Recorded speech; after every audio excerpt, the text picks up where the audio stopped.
בשם אללה הרחמן והרהול, חשיפת הסטייה של הטועים מקרב פלגי המוסלמים, הנוצרים, היהודים והצבועים שעימם, והונאת המדיניות בין סילוף הופעת המעדי המצופה, ביאת המשיח, שיבת ישו, יציאת הדג'ל, הקיצוניות המוטעת ושיתוף הפעולה של המדינות.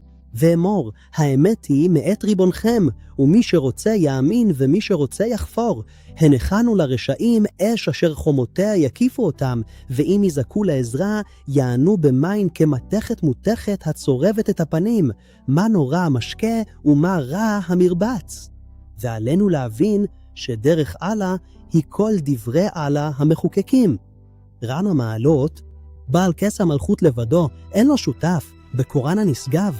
קרא אל דרך ריבונך בחוכמה ובמוסר השכל טוב, והתווכח איתם בדרך הטובה ביותר.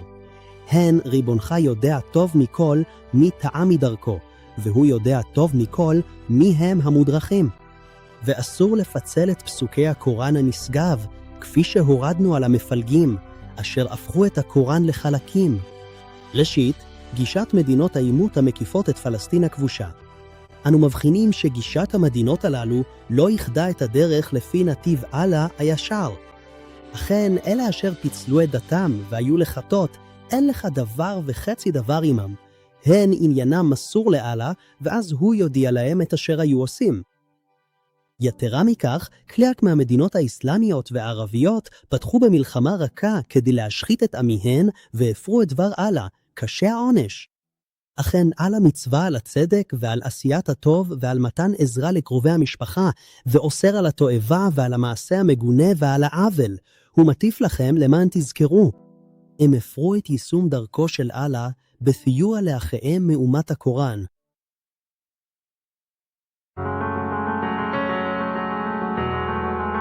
אלו הם פליטים ממיעוט הרוהינגה, כשהם עוזבים את מולדתם במיינמר לאחר מסע גירוש ורדיפה כואב, והסיבה היא דתם. ובסיוע לפלסטינים, תושבי הארץ הקדושה המקוריים, דור אחר דור.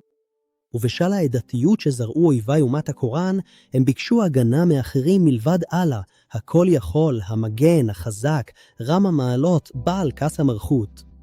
ותראה את אלה אשר בליבם מחלה, ממהרים אליהם, באומרם, חוששים אנו שמה תפגע בנו רעה. אך אולי אללה ילביא את הניצחון או דבר מאיתו, ואז הם יתחרטו על מה שהסתירו בנפשם. וגם מנעו פיתוח בכל התחומים מחלק ממדינות אומת הקוראן. יתרה מכך, חלקם מתערבים כדי להרוס את הסדר והיציבות במקום, לעודד האכלת נזקקים ופיתוח, ועצרו אותם, הם יידרשו לתת דין וחשבון. שנית, הגישה של תושבי פלסטין הכבושה. הם עברו על דברי האל הכל יכול, וישמעו לאל ולשליחו, ואל תריבו פן תיכשלו ותאבדו את כוחכם. וכך גם מה שעשתה חמאס, בניגוד לדברי האל לחותם הנביאים מוחמד עליו השלום, שהאל הפך אותו למופת ביישומו של הקוראן. לא ראוי לנביא שיהיו לו שבויים עד אשר יכניע את הארץ. אתם חושקים בהבלי העולם הזה, אך האל חפץ בעולם הבא, והאל הוא עזוז וחכם. שלישית, הגישה האיראנית וזרמיה. היא מבוססת על האמונה בהופעת המהדי לכאורה, שצאתו ממכה המכובדת מצאצאיו של עלי בן אבי טלב. אמונה זו דוחפת אותם להפוך את מכה למרכז דתי המתחרה בנג'ף, עם מנהגים כמו סגידה על הטורבה החוסיינית בתפילה. למרות דברי האל, אמור, אכן תפילתי וזבחי, חיי ומותי הם לאל, ריבון העולמים, אל לו שותף ובזאת ציוויתי. יש להן גילויים של שיתוף והפרזה, כמו הכאה על החזה ותפילה למי שאינו האל הקרוב, והפיכתם לשווים לאל האהוב שאומר, וישנם אנשים הלוקחים להם מלבד האל שווים לו, ואוהבים אותם כאהבת האל, אך המאמינים עזים יותר באהבתם לאל, והאל הוא קשה געונשו. שורשי ההתברכות הזו במי שאינו האל נובעים מסטייה בהבנה, והתחלתי בשתי דוגמאות, ההתחככות באבן השחורה וההתחככות במקם אברהים. מובאות גרסאות המנוגדות לקוראן וטוענות שהנביא נשק את האבן השחורה, והן שימשו להצדקת ההתברכות במה שנחשב כשותפים לאל. בעוד שהאבן השחורה הונחה רק כדי להקל על ספירת מספר ההקפות, ולא לשם התברכות או נשיקה כחלק מהפולחן לאל לבדו. האל העביר את השלכות הפנייה לאחרים בסיפור יוסף, אך השטן השכיח ממנו את זכר ריבונו, והוא נותר בכלא שנים מספר. אין זה לגיטימי להתברך באחר מלבדו. והוא לא יצווה עליכם לקחת את המלאכים והנביאים כאדונים. האם יצווה עליכם לכפור לאחר שהייתם מוסלמים? והגדרת המוסלמי היא התמסרות הפנים לאל, ואם יתווכחו איתך, אמור, התמסרתי בפני לאל, ואינו שהלכו אחריי, ואם יפנו עורף, הרי שעלייך רק להעביר את המסר, והאל רואה את עבדיו. זה בא לידי ביטוי בהנחת הרגליים בתוך הדוכן להתחככות במקם איברהים, תוך התעלמות מדברי האל. וקחו לכם ממקם איברהים מקום תפילה. משמעות ההנחיה היא, הפכו את מה שמקיף את הקעבה למקומות תפילה לאל, ונשווה זאת למעשיו של השומרוני שלקח את העגל לפולחן. אמר, מה מעשייך שומרוני? אמר, ראיתי את אשר לא ראו, ולקחתי חופן מעקבות השליח והשלחתי אותו, וכך פיתת אותי נפשי. מכאן התפתחה הברכה להתחככות בקעבה, אחר כך בקברים והקפתם, וכך משתלשלות ההגזמה והעבודה הזרה. אנו מדגישים שאין אזכור למאדי מצופה בקוראן, שכן אללה הנשגב אינו זקוק למבטחים, ומוחמד עליו השלום הוא הנביא האחרון.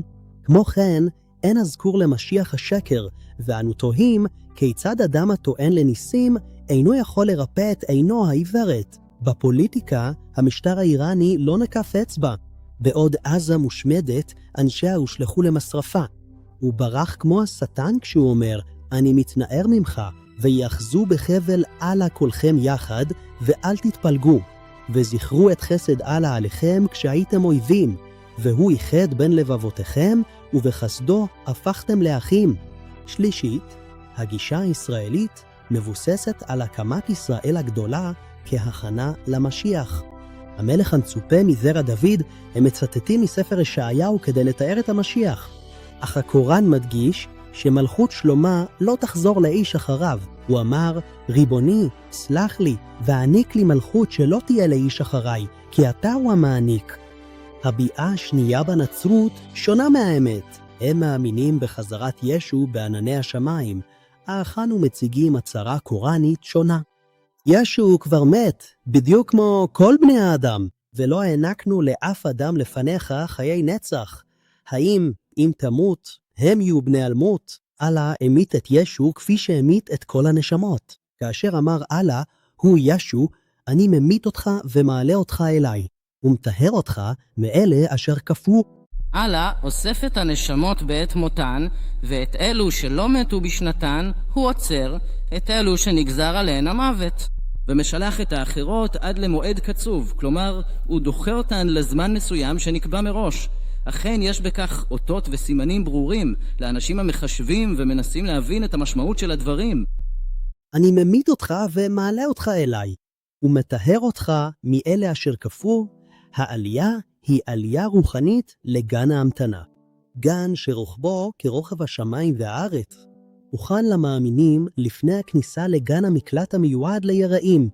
ישו מת ותלמידיו קברו אותו, הרומאים תלו גוף דומה והפיצו שזהו ישו, אך הם לא הרגו ולא צלבוהו, אלא כך נדמה להם. אכן, משלו של ישו אצל אללה הוא כמשלו של אדם, הוא ברא אותו מעפר, ואז אמר לו, היה ויהי, מה שמעיד על דמיונם בבריאה ובמוות אפילו בברית החדשה. ראיות לאחדות. אללה, שמע ישראל, האלוהינו האחד, וזוהי שלילה של אלוהות המשיח. לא אמרתי להם אלא את אשר ציוויתני, כלומר לא הוספתי דבר משלי, אלא העברתי להם בדיוק את מה שציווית עליי לומר, עבדו את אללה, עבדו את אללה, שהוא ריבוני וגם ריבונכם, כלומר גם האדון שלי וגם האדון שלכם. והייתי עליהם שומר ומדריך כל עוד הייתי בתוכם, כל עוד שהייתי איתם, וכאשר אספת אותי עליך, כאשר קראת לי לשוב אליך, היית אתה ורק אתה המשגיח עליהם, אתה זה שצופה עליהם מלמעלה, ואתה עד לכל דבר שהם עושים, לכל מעשיהם ולכל מחשבותיהם. אם תעניש אותם, הרי הם עבדיך, הם שייכים לך, ואתה יודע מה נכון וצודק. אם תעניש אותם, הרי הם עבדיך. ואם תסלח להם, הרי אתה העזוז והחכם, אמר אללה. זה היום שבו תועיל לצדיקים צדקתם. להם גני עדן אשר נהרות זורמים תחתיהם, ובהם ישכנו לעד, ובהם ישכנו לעד. לנצח. רצה עלה אותם והם רצו אותו. רצה עלה אותם והם רצו אותו. זהו הניצחון הכביר. זהו הניצחון הכביר, הניצחון הגדול באמת. לעלה שייך את מלכות השמיים והארץ, וכל מה שיש בהם שייך לו בלבד. והוא ורק הוא על כל דבר ודבר יכול. זהו כוחו שאין לו גבול, ואין דבר שמגביל אותו. יוחנן 17:3 ואלה הם חיי עולם, שיכירו אותך, אלוהי האמת לבדך, ואת ישוע המשיח אשר שלחת. אנו מבהירים כי פסוק זה מבדיל בבירור בין האל האחד האמיתי לבין ישוע כנביא שליח. רביעית, הטועים אשר פירשו לא נכון את הקוראן וצמצמו את הדת לאלימות ולחימה והתעלמו מהקריאה לשלום ולרחמים. הקריאה לשלום היא בהתאם לדברי אללה. הוי המאמינים, בואו בשערי השלום כולכם, דבקו בשלום כהלכה שלמה. הצלת נפש קודמת לשפיכות דמים, וכל המקיים נפש אחת כאילו קיים עולם מלא. כיצד הם טוענים להגנה על הדת בעודם מחריבים מחשות? אולי ייתן אללה שתשרור אהבה ביניכם לבין אלה אשר היו אויביכם. אללה הוא כל יכול, ואללה הוא סלחן ורחום. אין אללה אוסר עליכם המאמינים לנהוג בחסד ובצדק כלפי אלה אשר לא נלחמו בכם בשל דתכם ולא גירשו אתכם מבתיכם, כלומר כלפי מי שלא יתנגד לכם בגלל אמונתכם ולא פגע בכם או ניסה להרחיק אתכם ממקום מגוריכם. לכן מותר לנהוג כלפיהם בהגינות ובכבוד.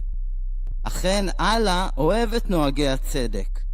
אללה רק אוסר עליכם להתחבר לאלה אשר נלחמו בכם בשל דתכם וגירשו אתכם מבתיכם וסייעו בגירושכם. אל תתחברו אליהם בשום אופן, גם לא באופן עקיף או מתוך כוונה טובה. ומי שמתחבר אליהם, אפילו אם זה נהיה תמים או מתוך רצון לעזור, הרי אלו הם הרשעים, ויש להתרחק מהם ולהיזהר מהם בכל מצב. אללה אינו אוסר עליכם לנהוג בטוב וביושר כלפי אלו שלא נלחמו בכם. כל מי שלא תקף אתכם, אסור להילחם בו. אזהרה מפני האשמת שוחרי שלום בכפירה. ואל תאמרו למי שמברך אתכם לשלום שאינו מאמין. הקיצוניים פגעו באסלאם. למעשה, אללה אומר שסופם של אלו שירשו את הספר ולא דבקו באמת יהיה מר. הם לוקחים את הבלי העולם הזה ואומרים שימחה להם. אנשי הספר הם כל אומה שאללה הוריד לספר, והאחרון והגדול שבהם הוא הקוראן, השולט על כל מה שקדם לו. לסיכום, אללה הצודק אומר, וכך נשליט חלק מהרשעים על אחרים בשל מעשיהם. מצוות אללה לבני האדם היא האמת. אמור, בואו ואקרא את מה שאסר. ריבונכם עליכם, שלא תשתפו עמו דבר, ותנהגו בטוב בהורים, ולא תהרגו נפש שאללה אסר, אלא בצדק. יום הדין לא יגיע עד שהבריות יאמינו, בוודאות שאללה הוא האל הריבון האמיתי. נראה להם את אותותינו באופקים ובנפשם, עד שיתברר להם שזו האמת. האם אין זה מספיק שריבונך עד לכל דבר? היה עמכם פרופסור דוקטור אמין חמד חירן, מרצה למדעי המשוואה הקוראנית.